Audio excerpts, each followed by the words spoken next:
Nous ressentons devoir présentement souligner une application particulière de toute cette immense vérité qui englobe tout. Cela doit concerner notre appropriation de la base de l'homme céleste. Que vous le considériez dans la parole de façon personnelle ou corporative, vous verrez que l'unique chose sur laquelle l'attention est attirée comme absolument nécessaire, c'est que la base de l'homme céleste doit être prise.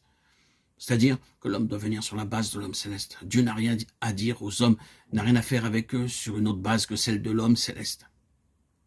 Son attitude est la suivante. Si vous désirez qu'il vous parle, qu'il ait quelque chose à faire avec vous, vous devez venir sur sa base, qui est celle de l'homme céleste. Vous devez quitter votre propre base naturelle, quelle que puisse être votre pensée à son sujet, et vous devez venir sur sa base. Vous devez quitter la base de l'homme terrestre, d'Adam déchu, quitter la base naturelle, et venir sur la base du dernier Adam, sur une base céleste, qui est une base spirituelle.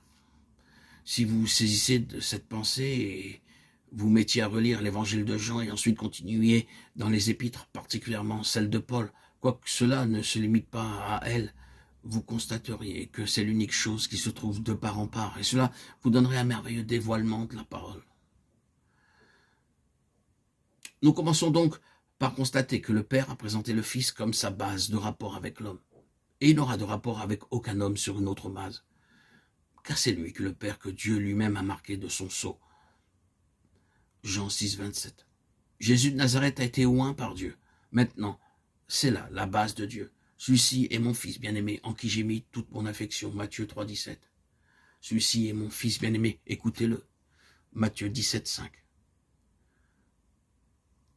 Il a présenté le Fils, et si vous désirez avoir quelque chose à faire avec Dieu, si vous désirez qu'il ait quelque chose à faire avec vous, vous devez venir sur la base du Fils, la base de l'homme céleste. Dieu nous rencontre en lui. Dieu commence son œuvre avec nous, là, sur cette base. Dieu poursuit son œuvre avec nous, sur cette base seule. Christ est le premier et le dernier quant à tout l'intérêt de Dieu à notre égard et quant à toute l'activité de Dieu avec nous. Il est présenté marqué d'un sceau oint, et c'est là seulement que nous trouverons un ciel ouvert. En se référant de nouveau à Jacob et à son songe, nous lisons, il arriva dans un lieu où il passa la nuit. Il eut un songe. Et voici une échelle était appuyée sur la terre, et son sommet touchait au ciel. Et voici les anges de Dieu montaient et descendaient par cette échelle. Et voici l'Éternel se tenait au-dessus d'elle. Et il dit, Genèse 28, 11, 13. Le Seigneur a repris cela, comme vous vous en souvenez avec Nathanaël, et il dit, vous verrez désormais le ciel ouvert et les anges de Dieu monter et descendre au-dessus du Fils de l'homme. Jean 1, 51. Le Seigneur est en communion avec l'homme par le moyen de cette échelle qui est le Fils de l'homme, et par le moyen de son Fils uniquement. Il nous parle dans ces derniers temps, son Fils qu'il a établi héritier de toutes choses. Hébreux 1, 2.